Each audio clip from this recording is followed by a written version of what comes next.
The ജേർണലിസ്റ്റിലേക്ക് Iran America യുദ്ധം പശ്ചിമേഷ്യയിലെമ്പാടും വ്യാപിക്കുന്നതിൻ്റെ വ്യക്തമായ സൂചനകൾ ഇപ്പോൾ പുറത്തു വന്നിരിക്കുകയാണ്. ഫെബ്രുവരി 28-ന് അമേരിക്കയും ഇസ്രായേലും ചേർന്ന് തുടങ്ങിവെച്ച യുദ്ധം പിന്നീട് വെടിനിർത്തലും ധാരണാപത്രവുമൊക്കെയായി കുറച്ചു കാലം നിശ്ചലാവസ്ഥയിലായിരുന്നുവെങ്കിലും വീണ്ടും അതിതീവ്രമായി പുനരാരംഭിച്ചിരിക്കുകയാണ്. ഫെബ്രുവരി 28-ന് ശേഷം ജൂൺ 15 വരെയുള്ള കാലയളവ് ഒരുപക്ഷെ യുദ്ധത്തിൻ്റെ ഒന്നാം ഘട്ടം എന്ന് വിശേഷിപ്പിക്കുകയാണെങ്കിൽ ഇപ്പോൾ അതിതീവ്രമായി യുദ്ധം പുനരാരംഭിച്ചത് രണ്ടാം ഘട്ടമാണ്. അമേരിക്ക ഇപ്പോൾ ഇറാനിലേക്ക് നടത്തുന്ന ആക്രമണങ്ങളെ മൂന്നാം ഘട്ടം എന്നാണ് വിശേഷിപ്പിക്കുന്നത്. അതായത് ആദ്യഘട്ടത്തിൽ യുദ്ധം സജീവമാക്കി നിർത്തിയ ഒരു ഘട്ടവും അതിനിടയിൽ വെടിനിർത്തൽ വന്ന രണ്ടാം ഘട്ടവും ഇപ്പോൾ അതിതീവ്ര യുദ്ധം ആരംഭിച്ചിരിക്കുന്ന മൂന്നാം ഘട്ടവും. എന്തായാലും ഇപ്പോൾ യുദ്ധത്തിന് അതിതീവ്ര സ്വഭാവം വന്നിരിക്കുകയാണ്. ഇതാണ് ലോകം മുഴുവൻ, പ്രത്യേകിച്ച് ഗൾഫ് രാജ്യങ്ങൾ ഉൾപ്പെടെ പശ്ചിമേഷ്യ മുഴുവൻ ഭയക്കുന്ന ഏറ്റവും പ്രധാനപ്പെട്ട കാര്യം. യുദ്ധതന്ത്രങ്ങളിലും ഉപയോഗിക്കുന്ന ആയുധങ്ങളിലും ഉൾപ്പെടെ ഈ അതിതീവ്ര സ്വഭാവം പ്രകടമാണ്. ഏറ്റവും വലിയ ആശങ്കയുണ്ടാകുന്നത് യുദ്ധത്തിലേക്ക് സകല രാജ്യങ്ങളും വലിച്ചിഴക്കപ്പെടുന്നു എന്നുള്ളത് തന്നെയാണ്. ഇസ്രായേൽ ആക്രമിച്ചതുകൊണ്ട് മാത്രം ആദ്യഘട്ട യുദ്ധത്തിൽ ലെബനന് വലിയ തോതിൽ പ്രഹരമേൽക്കേണ്ടി വന്നു. പക്ഷേ അവർ കാര്യമായി പ്രതികരിച്ചില്ല. ആദ്യഘട്ടത്തിൽ ഇറാനോടുള്ള കലിപ്പ് തീർക്കാൻ ലെബനനിലേക്ക് ഇസ്രായേൽ കാര്യമായി ആക്രമണം നടത്തിയിരുന്നു. അത് മറ്റൊരു യുദ്ധമായി തന്നെ മാറിയിരുന്നു. പക്ഷേ ഈ ഘട്ടത്തിൽ ഇറാൻ ഇത്തരത്തിൽ ഇസ്രായേലിനോടും അമേരിക്കയോടുമുള്ള വൈര്യം തീർക്കാൻ ആക്രമിക്കുന്ന രാജ്യങ്ങൾ ഇറാനെ തിരിച്ചടിക്കാൻ ഭയക്കുകയാണ് എന്നുള്ളതാണ് ഏറ്റവും പ്രധാനപ്പെട്ട ഒരു കാര്യം. ഇറാൻ ആക്രമിക്കുന്ന രാജ്യങ്ങൾക്ക് കാര്യമായ സൈനിക ശേഷിയുണ്ട്. അമേരിക്കൻ സൈനിക കേന്ദ്രങ്ങൾ അവിടെ തന്നെയുണ്ട്. പക്ഷേ അവിടങ്ങളിൽ നിന്ന് ഇറാന് കാര്യമായ തിരിച്ചടി ആ രാജ്യങ്ങൾ നൽകുന്നില്ല. അത് ഇറാനോടുള്ള വലിയ ഭയം കൊണ്ടാണ്. പക്ഷെ അതിനിടയിൽ ഇറാനെ അനുകൂലിക്കുന്ന ഹൂത്തികൾ സഞ്ചരിച്ച വിമാനം ഇറങ്ങാതിരിക്കാൻ സൗദി പിന്തുണയുള്ള യമൻ സർക്കാർ ശ്രമിച്ചതോടെ ആ രാജ്യവും ഇപ്പോൾ യുദ്ധത്തിൻ്റെ ഭാഗമാവുകയാണ് എന്ന് വിലയിരുത്തേണ്ടി വരും. അതായത് യമനിൽ ഹൂത്തികളുടെ നിയന്ത്രണത്തിലുള്ള സനാ വിമാനത്താവളത്തിന് നേരെ ഇപ്പോൾ വലിയ ആക്രമണം നടന്നിരിക്കുകയാണ്. ആയത്തുള്ള അലി ഖാംനെയുടെ സംസ്കാര ചടങ്ങിൽ പങ്കെടുക്കാൻ പോയ ഹൂത്തി നേതാക്കളെ തിരിച്ച് യമനിൽ എത്തിക്കാൻ വേണ്ടി ഇറാൻ ഒരു വിമാനം അയച്ചിരുന്നു. ആ വിമാനം തടയുന്നതിന് വേണ്ടിയാണ് സൗദി പിന്തുണയുള്ള യമൻ സർക്കാർ ആ സനാ വിമാനത്താവളത്തിലേക്ക് ആക്രമണം നടത്തിയത്. അതിൻ്റെ ഉത്തരവാദിത്വം അവർ ഏറ്റെടുക്കുകയും ചെയ്തു. അങ്ങനെ ഇറാനിൽ നിന്നുള്ള വിമാനം ലാൻഡ് ചെയ്യാതിരിക്കാൻ വേണ്ടി സനാ വിമാനത്തിൽ ആക്രമണം നടത്തിയ സൗദി പിന്തുണയുള്ള യമൻ സർക്കാരിന് അതിശക്തമായ തിരിച്ചടിയാണ് ഇപ്പോൾ ഇറാൻ നൽകിയിരിക്കുന്നത്. ഹൂത്തികൾക്ക് നേരെ അല്ലെങ്കിൽ ഹൂത്തി പ്രതിനിധികളെ കൊണ്ടുവന്ന വിമാനം അടുക്കാതിരിക്കാൻ വേണ്ടി വിമാനത്താവളത്തിന് നേരെ മിസൈലുകളും ആളില്ലാ വിമാനങ്ങളും ഉപയോഗിച്ച് സൗദി പിന്തുണയുള്ള യമൻ സർക്കാർ ആക്രമണം നടത്തിയെന്ന് ഹൂത്തികൾ വ്യക്തമാക്കി മണിക്കൂറുകൾക്കുള്ളിൽ സൗദി അറേബ്യയിലെ അബാ വിമാനത്താവളത്തിലേക്ക് ശക്തമായ ആക്രമണമാണ് ഹൂത്തികൾ നടത്തിയത്. അതായത് ഈ യുദ്ധം കുറെ കൂടി വിപുലമാവുകയാണ്. യമൻ സർക്കാർ ഈ യുദ്ധത്തിൻ്റെ ഭാഗമാകുന്നു. ഹൂത്തികൾ സജീവമായി സൗദിയിലേക്ക് ആക്രമണം നടത്തുന്നു. അങ്ങനെ ഇറാനും ഇറാൻ്റെ പ്രോക്സി ഗ്രൂപ്പുകളും അതുപോലെ റഷ്യയും ചൈനയും ഒക്കെ ഒരു വശത്ത് നിൽക്കുന്നു. അമേരിക്ക നാറ്റോ സഖ്യത്തെ കൊണ്ടുവരാൻ പോകുന്നു. അമേരിക്കൻ പിന്തുണയുമായി അല്ലെങ്കിൽ അമേരിക്കയെ പിന്തുണച്ച് ഗൾഫ് രാജ്യങ്ങൾ ചില നിലപാടുകൾ സ്വീകരിക്കുന്നതിൻ്റെ പ്രതീകമായി സൗദി ഈ നിലപാടിൽ എത്തുന്നു. അങ്ങനെ സൗദിക്ക് നേരെയും ഹൂത്തികൾ ആക്രമണം നടത്തുന്നു. സ്വാഭാവികമായി യുദ്ധം വിപുലമാവുകയാണ് എന്നുള്ളതാണ് ഏറ്റവും പ്രധാനപ്പെട്ട കാര്യം. ഈ സനാ വിമാനത്താവളത്തിൽ ഇറങ്ങാൻ കഴിയാത്ത വിമാനം ഹുദൈദയിൽ ഇറക്കി എന്നാണ് ഹൂത്തികൾ അറിയിച്ചത്. അതായത് ഹൂത്തി പ്രതിനിധികൾ മരിക്കുന്നതിന് സമാനമായ ചില മണിക്കൂറുകൾ അല്ലെങ്കിൽ ചില നിമിഷങ്ങൾ അവിടെ ഉണ്ടായിരുന്നു. അപ്പോൾ അത്രയും തീവ്രമായ ഒരു തിരിച്ചടിയാണ് സൗദിയുടെ ഭാഗത്ത് നിന്ന് ഹൂത്തികൾക്ക് ലഭിച്ചത്. അതായത് സൗദി പിന്തുണയുള്ള യമൻ ഭരണകൂടത്തിൻ്റെ ഭാഗത്ത് നിന്ന് ഹൂത്തികൾക്ക് ലഭിച്ചത്. സ്വാഭാവികമായിട്ടും ഹൂത്തികൾ ശക്തമായി ഈ യുദ്ധത്തിലേക്ക് ഇറങ്ങിയിരിക്കുകയാണ്. ഹൂത്തി വിമതരുടെ നിയന്ത്രണത്തിലാണ് വടക്കൻ യമൻ എന്നുള്ളത് കൊണ്ട് തന്നെ അവിടം കേന്ദ്രീകരിച്ച് ചെങ്കടൽ തടയുന്നത് ഉൾപ്പെടെയുള്ള കടുത്ത നടപടികളിലേക്ക് പ്രകോപിതരായ ഹൂത്തി സംഘം തിരിയുമെന്നാണ് ഇപ്പോൾ പുറത്തു വരുന്ന റിപ്പോർട്ടുകൾ. 2022 സൗദിയുടെ ഊർജ അടിസ്ഥാന സൗകര്യങ്ങൾക്ക് നേരെ ഒന്നുകൂടി തെളിയിച്ചു പറഞ്ഞാൽ സൗദി അരാംകോ ഉൾപ്പെടുന്ന പ്രദേശങ്ങളിലേക്ക് ഹൂത്തികൾ ആക്രമണം നടത്തിയിരുന്നു. പിന്നീട് ഹൂത്തികളും സൗദിയും തമ്മിൽ അനൗപചാരിക വെടിനിർത്തൽ പ്രാബല്യത്തിൽ വരികയായിരുന്നു. അതിനുശേഷം സൗദി അറേബ്യക്കെതിരെ ഹൂത്തികൾ നടത്തുന്ന ആദ്യത്തെ ആക്രമണമാണിത് എന്ന് നമ്മൾ മനസ്സിലാക്കണം. അതുകൊണ്ട് തന്നെ വലിയ തോതിൽ ഈ യുദ്ധം വ്യാപിക്കുന്നു. പഴയ സമാധാനം പലയിടങ്ങളിലും റദ്ദ് ചെയ്യപ്പെടുന്നു. കൂടുതൽ ശക്തരായി ഇറാനോടൊപ്പം അവരുടെ പ്രോക്സി ഗ്രൂപ്പുകൾ അതിതീവ്രമായി രംഗത്തിറങ്ങുന്നു. അവർ ഉപയോഗിക്കുന്ന ഉപയോഗിക്കുന്ന ആയുധങ്ങളുടെ തീവ്രത വർദ്ധിക്കുന്നു, അവർ ഉപയോഗിക്കുന്ന മിസൈലുകളുടെ പ്രഹരശേഷി വർദ്ധിക്കുന്നു, അവർ കൂടുതൽ തീവ്ര സ്വഭാവത്തോടുകൂടി യുദ്ധത്തിൻ്റെ ഭാഗമാകുന്നു. ഇറാനും അതിശക്തമായി അമേരിക്കൻ കേന്ദ്രങ്ങളിലേക്ക് തിരിച്ചടിക്കുന്നു.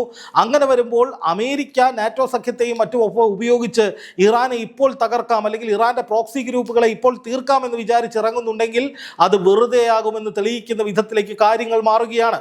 ഇപ്പോൾ ഈ ഇറാൻ യുദ്ധത്തിന്റെ ഫോക്കൽ പോയിന്റ് എന്ന് പറയുന്നത് ഹോർമുസ് കടലിടുക്ക് തന്നെയാണ്. അത് അടഞ്ഞു കിടന്നപ്പോൾ തന്നെ ലോകം വളരെയധികം ബുദ്ധിമുട്ടിയിട്ടുണ്ട്. ആഗോള ഊർജ്ജ ഉൽപാദനത്തെയും വ്യാപാരത്തെയും നിയന്ത്രിക്കുന്ന മറ്റൊരു കടലിടുക്കായ ബാബൽ മന്ദബ് ഹൂത്തി വിമതരുടെ നിയന്ത്രണത്തിലാണ് എന്നുള്ളത് നമ്മൾ നേരത്തെ തന്നെ മനസ്സിലാക്കിയിട്ടുള്ള കാര്യമാണ്. ഒരു വശത്ത് ഇറാൻ ഹോർമുസ് കടലിടുക്ക് അടയ്ക്കുന്നു, മറുവശത്ത് അത്യന്തം പ്രകോപിതരായ ഹൂത്തികൾ സൗദി വിമാനത്താവളത്തിന് നേരെ ആക്രമണം നടത്തിയതിന് പിന്നാലെ ചെങ്കടൽ പിടിച്ചെടുക്കും എന്ന് അറിയിക്കുകയാണ്. എന്ന് വെച്ചാൽ മുമ്പ് ഗസയിലേക്ക് ഇസ്രായേൽ ശക്തമായ ആക്രമണം നടത്തിയ സമയത്ത് ഇസ്രായേലിനെതിരെ ഗസയ്ക്ക് പിന്തുണയുമായി ഈ പറയുന്ന ബാബൽ മന്ദബ് കടലിടുക്ക് അല്ലെങ്കിൽ ചെങ്കടൽ ഹൂത്തികൾ അടച്ചതാണ്. അന്ന് അമേരിക്കയും നാറ്റോ സഖ്യവും ഓപ്പറേഷൻ പ്രോസ്പെർട്ടി ഗാർഡിയൻ എന്ന പേരിൽ പടക്കപ്പലുകൾ ഇറക്കി ഹൂത്തികളെ ഇപ്പോൾ തീർക്കുമെന്ന് പറഞ്ഞുകൊണ്ട് ആ കടൽ മേഖലയിൽ പലതവണ വട്ടം ചുറ്റി.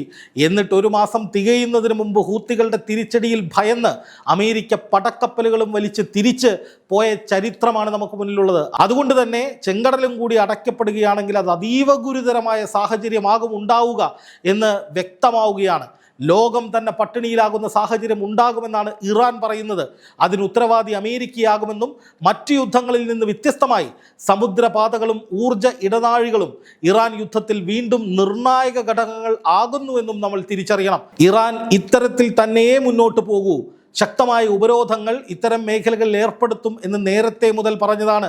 ആ മുന്നറിയിപ്പുകൾ ചെവിക്കൊള്ളാതെ ഇറാനെയും ഇറാൻ്റെ പ്രോക്സി ഗ്രൂപ്പുകളെയും വില കുറച്ച് കണ്ട് ഈ യുദ്ധത്തിന് ഇറങ്ങിത്തിരിച്ചതാണ് ട്രംപ് ചെയ്ത ഏറ്റവും വലിയ തെറ്റ്. ഏഷ്യ, മിഡിൽ ഈസ്റ്റ്, യൂറോപ്പ് എന്നിവയ്ക്കിടയിലുള്ള ഒരു കവാടമായി വർത്തിക്കുന്ന ഇടുങ്ങിയ ജലപാതയായ ബാബൽ മന്ദബ് കടലിടുക്ക് ഹോർമുസ് പോലെ തന്നെ പ്രാധാന്യമുള്ളതാണ് എന്ന് നമ്മളെല്ലാവരും തിരിച്ചറിയണം. പണ്ട് അമേരിക്കൻ പ്രസിഡന്റ് സ്ഥാനത്ത് ജോ ബൈഡൻ ഇരിക്കുമ്പോഴാണ് ഗസ യുദ്ധത്തിൽ പ്രതിഷേധിച്ച് ഗസയോടുള്ള ഐക്യപ്പെടലിൻ്റെ ഭാഗമായി ഇസ്രായേലിനെതിരായ നീക്കത്തിൻ്റെ ഭാഗമായി ഈ പറയുന്ന ഹൂത്തികൾ ബാബൽ മന്ദബ് കടലിടുക്ക് അടച്ചിട്ടത്. അത് പിന്നീട് വെടിനിർത്തൽ കരാറിന്റെ അടിസ്ഥാനത്തിൽ മാത്രമാണ് തുറക്കാൻ സാധിച്ചത്. സൈനികമായി ചെയ്യാവുന്നതിൻ്റെ പരമാവധി ചെയ്തിട്ടും ഹൂത്തികളുടെ നിലപാടിൽ നിന്ന് അവരെ പിന്നോട്ട് കൊണ്ടുപോകാനോ അവരെ കീഴ്പ്പെടുത്താനോ ഇല്ലാതാക്കാനോ അമേരിക്കയ്ക്ക് കഴിഞ്ഞിട്ടില്ല എന്ന ചരിത്രം നമ്മളെല്ലാവരും ഓർക്കണം. എന്നിട്ട് എന്താണ് സംഭവിച്ചത്? ഹൂത്തികളൊടുവിൽ വെടിനിർത്തൽ കരാർ അല്ലെങ്കിൽ ഗസയിൽ വെടിനിർത്തൽ കരാർ പ്രാബല്യത്തിൽ വരുന്ന സമയത്ത് മാത്രമാണ് അവിടെ നിന്ന് പിന്മാറിയത്. ആ ഹൂത്തികളോടാണ് വീണ്ടും കളിക്കാൻ പോയിരിക്കുന്നത് എന്നുള്ളത് നമ്മൾ മനസ്സിലാക്കണം. അപ്പോൾ അവിടെ ഇനി വീണ്ടും ഒരു ബ്ലോക്കേഡ് ഉണ്ടായാൽ, മുമ്പ് ജോ ബൈഡന് ശേഷം ട്രംപ് അധികാരത്തിലേറിയപ്പോൾ ആദ്യം പറഞ്ഞത് ഈ ചെങ്കടൽ ഹൂത്തികൾ ബ്ലോക്ക് ചെയ്തതുകൊണ്ട് വലിയ നാശനഷ്ടം അമേരിക്കൻ സമ്പദ് വ്യവസ്ഥയ്ക്കും ലോക സമ്പദ് വ്യവസ്ഥയ്ക്കും ഉണ്ടായി എന്നുള്ളതാണ്. ട്രംപ് അധികാരത്തിലേറി ആദ്യം പറഞ്ഞ കാര്യങ്ങൾ അതിലേറ്റവും പ്രധാനപ്പെട്ടത് ഇതുകൊണ്ട് വലിയ നാശനഷ്ടം ഉണ്ടായി എന്ന സ്ഥിരീകരണമാണ്. അപ്പോൾ അതുകൊണ്ട് തന്നെ ഇനിയും അത്തരമൊരു നടപടിയിലേക്ക്, പ്രത്യേകിച്ച് ഹോർമുസ് കടലിടുക്ക് അടഞ്ഞു കിടക്കുന്നു, അതുവഴിയുള്ള നാശനഷ്ടങ്ങൾ അമേരിക്ക ഉൾപ്പെടെ അനുഭവിക്കുന്നു. അതിൻ്റെ കൂടെ ഈ ബാബൽ മന്ദബ് കടലിടുക്കും കൂടി അടച്ചുപൂട്ടിയാൽ വലിയ തോതിൽ പ്രശ്നങ്ങൾ ഉണ്ടാകും, പ്രതിസന്ധികൾ ഉടലെടുക്കുമെന്ന കാര്യത്തിൽ ഒരു സംശയവുമില്ല. ഭൂമിയിലെ ഏറ്റവും തിരക്കേറിയ വ്യാപാരപാതകളിലൊന്നായ സൂയസ് കനാലിലേക്കുള്ള വാതിലാണ് ബാബൽ മന്ദബ്. ആഗോള വ്യാപാരത്തിൻ്റെ 15 മുതൽ 20% വരെയും ആഗോള കണ്ടെയ്നർ ഗതാഗതത്തിൻ്റെ 25% വരെയും ബാബൽ മന്ദബിലൂടെയാണ് നടക്കുന്നത്. ഹോർമുസിനൊപ്പം ബാബൽ മന്ദബും ഒരേ സമയം അടഞ്ഞാൽ ലോകമെമ്പാടുമുള്ള കപ്പൽ പാതകളിലും എണ്ണ വിപണികളിലും സമ്പദ് വ്യവസ്ഥകളിലും അതിൻ്റെ അനന്തര ഫലങ്ങൾ പ്രതികൂലമായി പ്രതിഫലിക്കുമെന്ന കാര്യത്തിൽ ഒരു സംശയവുമില്ല. ഇറാന്റെ പ്രതിരോധത്തിൻ്റെ അച്ചുതണ്ട് അഥവാ ആക്സിസ് ഓഫ് റെസിസ്റ്റൻസ് എന്ന ആശയത്തിൽ പ്രധാനപ്പെട്ട സ്ഥാനമാണ് യമനിലെ ഹൂത്തികൾ. അവരിവിടെ നിർണായക ശക്തിയാണെന്ന കാര്യം ഒരിക്കലും വിസ്മരിക്കാൻ കഴിയില്ല. അതുകൊണ്ട് തന്നെ ഇത് വലിയ തിരിച്ചടിയാവുക അമേരിക്കയ്ക്കും ഈ യുദ്ധം തുടങ്ങിവെച്ചവർക്കും ഇത് തുടരുന്നവർക്കുമാണ് എന്ന് മാത്രമല്ല, മുജ്തബ ഖാംനെയി പ്രതികാരത്തിൻ്റെ അങ്ങേയറ്റം പോകും എന്ന് വ്യക്തമായി പറഞ്ഞിരിക്കുന്ന സാഹചര്യത്തിൽ ഒരു തരത്തിലുള്ള വിട്ടുവീഴ്ചയും ഇനി ഇറാൻ്റെ ഭാഗത്തു നിന്ന് ഉണ്ടാകാൻ സാധ്യതയില്ല. ഒരു വശത്ത് അമേരിക്ക പറയുന്നു ഇറാൻ്റെ വ്യോമസേന നശിച്ചു, നാവികസേന നശിച്ചു, ഇറാൻ്റെ ആയുധശേഷി ഇല്ലാതായി, ഇറാൻ പരിപൂർണമായി തകർന്നു, ഹോർമുസ് തുറന്നു കിടക്കുകയാണ്, ഹോർമുസ് ഞങ്ങളുടെ കൈവശമാണ്, ഇതിലൂടെ ടോൾ കൊടുത്താൽ ഏത് കപ്പലിനും പോകാം എന്നൊക്കെ ട്രംപ് വിളിച്ചു കൂവുന്നുണ്ടെങ്കിലും ലോകം അത് അംഗീകരിക്കുന്നില്ല കേട്ടോ. ലോകം ഇപ്പോഴും പറയുന്നത് ഇറാൻ്റെ കൈവശം തന്നെയാണ് ഹോർമുസ് എന്നാണ്. അതിൻ്റെ തെളിവാണ് കഴിഞ്ഞ ദിവസം ഹോർമുസിലൂടെ കടന്നുപോയ 2 കപ്പലുകൾക്ക് നേരെ വീണ്ടും ഇറാൻ ആക്രമണം നടത്തിയത്. ഒരു വശത്ത് ഈ കടലെടുക്ക് മുഴുവൻ ഞങ്ങളുടേതാണ് എന്ന് അമേരിക്ക ക്ലെയിം ചെയ്യുമ്പോൾ അത് അങ്ങനെയല്ല എന്ന് കപ്പലുകൾ തകർത്തുകൊണ്ടാണ് ഇറാൻ തെളിയിക്കുന്നത് എന്നുള്ളത് കൊണ്ട് തന്നെ ഇറാൻ്റെ വാദമാണ് സത്യം എന്ന് നമ്മൾ വിശ്വസിക്കേണ്ടി വരും. എന്ന് മാത്രമല്ല, ഇന്ത്യയെ പോലും വലിയ തോതിൽ ആശങ്കപ്പെടുത്തുന്ന വിധത്തിൽ ഇന്ധനവില കുതിച്ചുയരുകയാണ്.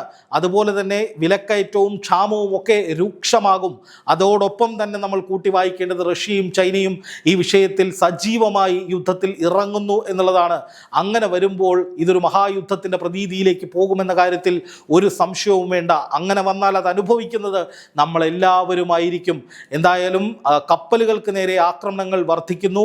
ഇറാന് നേരെ പ്രകോപനം കൂടുന്തോറും ഇറാൻ കൂടുതൽ വരിഞ്ഞു മുറുക്കുകയാണ്. ലോകത്തെ ഹോർമൂസ് കടലിടുക്കിലും വലിയ പ്രകോപനം ഉണ്ടായിരിക്കുന്നു. ഇന്ത്യൻ നാവികർ കൊല്ലപ്പെടുന്ന സാഹചര്യം, അപലപനീയമായ അവസ്ഥ ഉണ്ടാകുന്നു. അങ്ങനെ സകലയിടത്തും ഗൾഫ് മേഖലയിലൊക്കെ വലിയ നാശനഷ്ടങ്ങൾ ഉണ്ടാകുന്നു. ഇതൊക്കെ അമേരിക്കയും ഇസ്രായേലും തുടങ്ങി വെച്ച ഈ യുദ്ധത്തിൻ്റെ ബൈ പ്രൊഡക്റ്റുകളാണെന്നും ഇവരുടെ സ്വാർത്ഥ ലാഭത്തിന് വേണ്ടി ലോകത്തെ ഒരു വലിയ ദുരന്തത്തിലേക്ക് ഇവർ തള്ളിവിട്ടതാണെന്നുമുള്ള കാര്യം നമ്മൾ വിസ്മരിക്കരുത് എന്നു തന്നെയാണ് പറയാനുള്ളത്. അവരുടെ സ്വാർത്ഥ ലാഭത്തിന് വേണ്ടി ലോകത്തിൻ്റെ സമാധാനവും സുരക്ഷിതത്വവും തകർക്കുകയായിരുന്നു അമേരിക്കയും ഇസ്രായേലും എന്നതാണ് ഇതിൽ ഏറ്റവും പ്രധാനപ്പെട്ട പോയിന്റ്. ഇനി ആണവ കേന്ദ്രങ്ങളിലേക്ക് ആക്രമണം നടത്തുമെന്ന നിലയിലേക്ക് അമേരിക്ക വരുന്നു. ആണവശേഷി പ്രയോഗിക്കുമോ എന്ന ആശങ്ക ഉയരുന്നു. എങ്ങനെയാണെങ്കിലും ശക്തമായി തിരിച്ചടിക്കുമെന്ന് ഇറാനും പറയുന്നു. അങ്ങനെ വരുമ്പോൾ കൂടുതൽ നാശനഷ്ടങ്ങൾ ലോകത്തിന് മുഴുവൻ, പ്രത്യേകിച്ച് പശ്ചിമേഷ്യയ്ക്ക് സംഭവിക്കുന്ന വിധത്തിലേക്ക് ഒരു വലിയ യുദ്ധമായി, നമ്മൾ സമീപകാലത്തൊന്നും നേരിട്ട് കണ്ടിട്ടില്ലാത്ത, അനുഭവിച്ചിട്ടില്ലാത്ത ഒരു വലിയ യുദ്ധമായി ഈ യുദ്ധം മാറുമെന്നതിൻ്റെ തെളിവുകളാണ് ഈ സമയത്തും പുറത്തു വരുന്നത്.